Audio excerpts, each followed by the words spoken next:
তোমার বরং যাওয়াই ভালো, আমার বরং না যাওয়াই ভালো, তোমার বরং সত্য বলাই ভালো।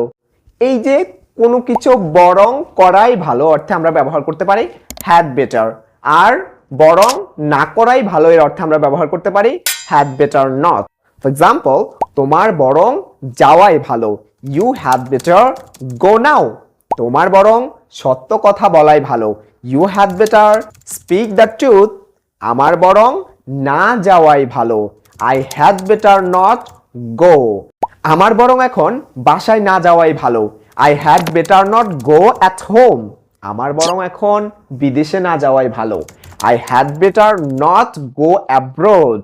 তোমার বরং এখন না খেলাই ভালো, you had better not play, you had better not play.